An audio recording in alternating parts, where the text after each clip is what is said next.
అదరకొట్టే కారం రంగు రుచి ఆచి కారం పొడి. నేను సాయిరెడ్డి అనేటటువంటి వ్యక్తి వెనక్కి సంఖ్యేవాడు కాదు. ఏది ఏమైనా కూడా పర్వాలేదు. నేను ఒక్కటే చెప్తా ఉన్నా, అధికారం అనేటటువంటిది శాశ్వతం కాదు. అప్పట్లో జగన్మోహన్ రెడ్డి గారు కూడా 2019లో అధికారంలోకి వచ్చినప్పుడు నేను 25 సంవత్సరాలు అధికారంలో ఉంటానని అనుకున్నారు. ఇప్పుడు చంద్రబాబు నాయుడు, లోకేష్ బాబు కూడా ఈరోజు మేము అధికారంలో 20 సంవత్సరాలు ఉంటాం అనుకుంటా ఉన్నారు. కానీ అధికారం అనేటటువంటిది ఎవరిని అట్టిపెట్టుకొని ఉండదు. ప్రజాభిమానం చూరగొన్నటువంటి వాళ్ళే అధికారంలో ఉంటారు. నేను ఇంకా కూడా చెప్తా ఉన్నాను, ఈ కోటరీ ఇలాగే కొనసాగితే జగన్మోహన్ రెడ్డి గారు అధికారంలోకి వచ్చే ప్రసక్తి లేదు. ఈ యొక్క కూటమి అలాగే కొనసాగితే జగన్మోహన్ రెడ్డి అధికారంలోకి వచ్చేటటువంటి ప్రసక్తి లేదు. ఒక రాజకీయమైనటువంటి ఒక స్ట్రాటజీ ఉండాలి. ఆ స్ట్రాటజీ ఏందనంటే కూటమిని విడగొట్టగలిగినప్పుడే జగన్మోహన్ రెడ్డి గారు తిరిగి అధికారంలోకి వచ్చేటటువంటి అవకాశం ఉంటుంది.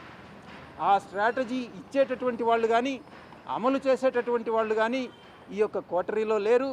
జగన్మోహన్ రెడ్డి గారి చుట్టూ ఉన్నటువంటి వాళ్ళందరూ కూడా ఆయన్ని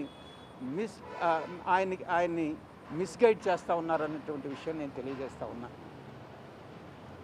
నేను ఒక్కటే ఆలోచిస్తూ ఉన్నా, మీరు కూడా కోటరీలో భాగస్వాములే కదా అని మీడియా మిత్రులు కూడా చాలాసార్లు ప్రశ్నించారు. నేను ఒకటే చెప్తా ఉన్నా, సంవత్సర రోజులుగా మీరు నమ్మినా నమ్మకున్నా, మీరు సెటైర్లు వేసినా నేను వ్యవసాయం చేసుకుంటానే ఉన్నాను.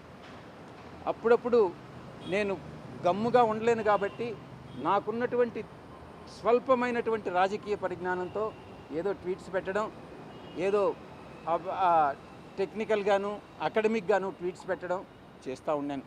అంతేగాని నేను జగన్మోహన్ రెడ్డి గారిని విమర్శించడమో లేకుంటే ఇంకొక రాజకీయ పార్టీని విమర్శించడమో నేను చేయలే. అయినప్పటికీ కూడా జగన్మోహన్ రెడ్డి గారే నన్ను విమర్శించారు. ఆయన నేను ప్రలోభాలకు లొంగానన్నారు. నేను అడుగుతా ఉన్నా, అదే ప్రలోభాలకు లొంగుంటే నేను ఈరోజు లక్షల కోట్లు ఆర్జించి ఉండేవాడిని. నాకు అది నేను నమ్మినటువంటి ఆ వెంకటేశ్వర స్వామి సాక్షిగా చెప్తా ఉన్నా, ఎవరి దగ్గర విజయసాయిరెడ్డి డబ్బులు ఆశించి చేయి చాచలేదు, భవిష్యత్తులో అటువంటి చాచే అవకాశం లేదు అని నేను ఈ పత్రికాముఖంగా తెలియజేసుకుంటా ఉన్నా. జగన్మోహన్ రెడ్డి గారు ఈ స్టేట్మెంట్ విత్డ్రా చేసుకోవాలి. చంద్రబాబు నాయుడు గారు చేస్తున్నటువంటి ఈ హరాస్మెంట్ ఏదైతే ఉందో అది నిలపాలి. ఇవి రెండూ జరగాలంటే తిరిగి రాజకీయ రంగ ప్రవేశం చేయాలి. అది ఏ విధంగా అన్నటువంటిది నేను మీకు తెలియజేసుకుంటా. ఇక కోటరీ విషయానికి వస్తే, నేను వ్యవసాయదారుని. ఈరోజు వ్యవసాయం చేసేటప్పుడు యజమానికి పాలేరు ఉంటాడు. పాలేరు ఎడ్ల బండి తోలుతాడు, బండిలో ఎరువులు తోలుతాడు, అదే బండిలో పెస్టిసైడ్స్ తోలుతాడు, అదే బండిలో అదే ఎద్దులతో దుక్క దున్నిస్తాడు, అదే దాంతో హార్వెస్టింగ్ చేస్తారు. కానీ ఈ పాలేరులాగా నేను ఈ యొక్క 15 సంవత్సరాలుగా, అంటే 2009 నుంచి ఈ రోజు వరకు జగన్మోహన్ రెడ్డి గారికి ఒక పాలేరులాగా నేను పనిచేశా.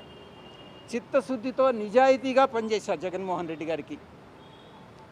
చంద్రబాబు గారు నాయుడు ఎంత దూరమైనా పోయి విమర్శించేటటువంటి స్థితిని తీసుకెళ్ళాను నేను. కానీ జగన్మోహన్ రెడ్డి గారు నాకు ఇచ్చినటువంటి రివార్డ్ ఏందని అంటే, పొగబెట్టి బయటకు పంపించడం, కోటరీ మాటలు నమ్మి. ఇది ఆయన చేసినటువంటి నాకు సహాయం. ఒక పాలేరుగా పనిచేసినటువంటి నేను, పాలేరులాగా పనిచేసినటువంటి నేను, ఒకవైపు అయితే కోటరీలో మీరు అనుకున్నట్టు నేను భాగస్వామిని కావచ్చు. ఆ కోటరీలో ఉన్నటువంటి చాలామంది సభ్యులు పందికొక్కుల్లాగా, ఏదైతే జగన్మోహన్ రెడ్డి గారు కష్టపడి పండించి ఆయనకి పాలేరులాగా పనిచేసి నేను పండించి ఆయన కోసం నేను శ్రమపడ్డానో, దాన్ని పందికొక్కుల్లాగా తిన్నటువంటిదే ఈ కోటరీలో ఉన్నటువంటి కొంతమంది సభ్యులు. ఈ రోజు కూడా వాళ్ళు తింటూనే ఉన్నారు. జగన్మోహన్ రెడ్డి గారు చూస్తూనే ఉన్నారు.